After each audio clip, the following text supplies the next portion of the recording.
اور اسے پہنچا دے۔ اور ایک روایات میں مزید اس کو اس خطاب کا مزید حصہ یوں بیان کیا گیا کہ نبی کریم صلی اللہ علیہ وسلم نے وہاں خطاب کرتے ہوئے فرمایا یہاں کا کانٹا بھی نہ کاٹا جائے، شکار کو نہ بھگایا جائے، گری پڑی چیزیں نہ اٹھائی جائے، البتہ جو شخص اٹھا سکتا ہو وہ اس کا تعارف کرائے، یہاں کی گھاس نہ اکھاڑی جائے۔ اس وقت حضرت عباس رضی اللہ عنہ موجود تھے، انہوں نے فوراً نبی کریم صلی اللہ علیہ وسلم کو مخاطب ہو کے ہوئے پوچھ لیا یا رسول اللہ کیا اصغر عرب کی مشہور وہ گھاس ہے جو موج کی ہم شکل ہوتی ہے اور چائے اور دوا کے طور پر استعمال ہوتی ہے، کیا اس کو کاٹنا یا اس کو مطلب جو ہے اکھیڑنا کیا یہ بھی اس کعبہ کی اس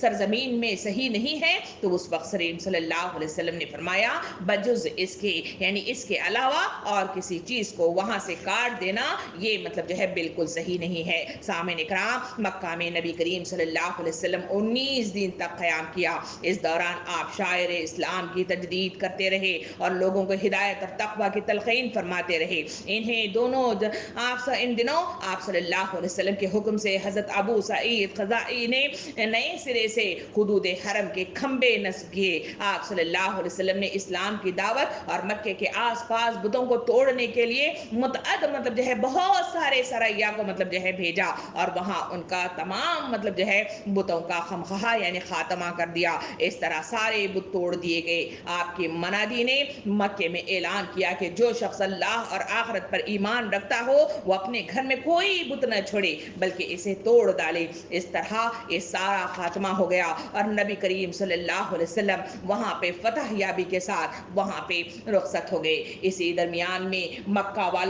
والوں کے ساتھ اس طرح کی مطلب جو ہے گفتگو کرتے ہوئے مدینے والوں نے دیکھا تو وہ پریشان ہو اٹھے۔ انہوں نے سوچا کہ وقت کے رسول یہاں کے ہی ہیں اور یہاں پر ہی رہنے والے ہیں تو ہمیں تو یہ بالکل چھوڑ دیں گے اور ہمارا ساتھ مطلب جو ہے دینے والے یہ نہ ہوں گے کیونکہ انہی کی یہ سرزمین ہے اور پھر یہ یہاں پہ رہ جائیں گے۔ اسی وجہ سے یہ سوچ کر وہ غمزدہ ہو گئے تھے۔ آپ صلی اللہ علیہ وسلم نے اس خطاب کے بعد پلٹ کر ان مطلب جو ہے انصار کو دیکھا، پوچھا کہ کیا گفتگو کر رہے ہیں؟ انہوں نے اپنی گفتگو بتائی تو وہ کہا کہ اللہ کی قسم میں مطلب جو ہے جو وعدہ کیا ہوں اس کو کبھی نہیں توڑوں گا، میں تمہارا ہوں، تمہارے ساتھ ہی چلنے والا ہوں، اللہ رب العالمین ہمیں سلامت رکھے۔ اس کے بعد ان کے چہروں پر انصار کے چہروں پر خوشی مطلب جو ہے بکھیرنے لگ گئی۔ آپ صلی اللہ علیہ وسلم 19 دن کے قیام کے بعد انہی انصار کے ساتھ واپس مدینہ کی طرف روانہ ہو گئے۔ سامعین اکرام، یہ ہے وہ فتح مکہ کا وہ عظیم الشان فتح جس کے نتیجے میں وہ تمام دعوتی مطلب دروازے کھل گئے۔ اس کے ذریعے سے بتایا جاتا ہے کہ اس کے بعد سارے کے سارے اطراف کے رہنے والے سارے قبائل، ساری حکومتیں، ساری سلطنتیں، ساری بادشاہیت جو کچھ بھی تھی وہ سارے لوگ رعب میں آ گئے تھے، مرعوب ہو گئے تھے۔ وہ جان گئے تھے کہ یہ وہ ریاست ہے جو اپنی وسعت وسیع کرتی ہوئی چلی جا رہی ہے۔ اس کے سروں پر اللہ کا ہاتھ ہے اور ان کے درمیان وقت کا رسول موجود ہے۔ سب لوگ جان گئے تھے کہ وقت کے رسول نے ان کے ساتھ کس طرح مطلب جو ہے ساتھ دیا اور کس طرح سے اللہ کی مدد کے ذریعے سے انہیں وہ کامیابی عطا ہوئی۔ اس طرح آپ صلی اللہ علیہ وسلم کے رعب میں وہ آنے لگے اور کہا جاتا ہے کہ اس کے بعد جوخ در جوخ لوگ اسلام میں داخل ہونے لگے، اسلام پھیلتا ہوا نظر آنے لگا۔ سامعین اکرام، یہ وہ داستان ہے جو مٹھی بھر افراد سے شروع ہوئی۔ وقت کے رسول نے اعلان کیا تھا اسی وادی کے درمیان میں ان کا ساتھ دینے والی پہلی خاتون حضرت خدیجہ رضی اللہ عنہا تھی اور اس کے بعد ان کے جو بھتیجے تھے، چچازاد بھائی تھے، حضرت علی تھے اور کوئی اور نہیں ان کا اپنا منہ والا بیٹا یعنی وہ غلام حضرت زید رضی اللہ عنہ تھے۔ اس چھوٹی سی جمعیت کے ساتھ آگے بڑھے تو حضرت ابوبکر صدیق رضی اللہ عنہ نے ان کا ساتھ دیا تھا۔ اس کے بعد میدان کھلتا ہوا چلا گیا اور اس کے بعد آج ہم نے دیکھا کہ کس طرح فتح مکہ کے ساتھ اپنی کامیابیوں کے اونچے مراحل میں وہ پہنچ چکے تھے۔ سامعین اکرام، اللہ رب العالمین وقت کے رسول پر ہزاروں کروڑوں درود و سلام بھیجے۔ صحابہ کرام جنہوں نے وقت کے رسول کے ساتھ اپنی جان فشانی کرتے ہوئے اسلام کو آگے بڑھایا ہے، اللہ رب العالمین ان سے راضی ہو جائے، ان کے ہر مطلب جو ہے ادا کو قبول کرے اور ان کو جنت کے اعلیٰ مقامات پر فائز کر دے اور ہمیں بھی ان جیسا بننے، اسلام کے قیام کے لیے اٹھ کھڑا ہونے کے وہ جذبات ہمارے اندر بھی پیدا کروائے جس طرح صحابہ کرام نے اپنے اس جوش و جذبات کے ساتھ اللہ کے رسول کا ساتھ دیا تھا۔ اللہ رب العالمین ہمیں سننے سے زیادہ عمل کرنے کی توفیق عطا فرمائے. آمین. وآخر الدعوانا ان الحمد للہ رب العالمین.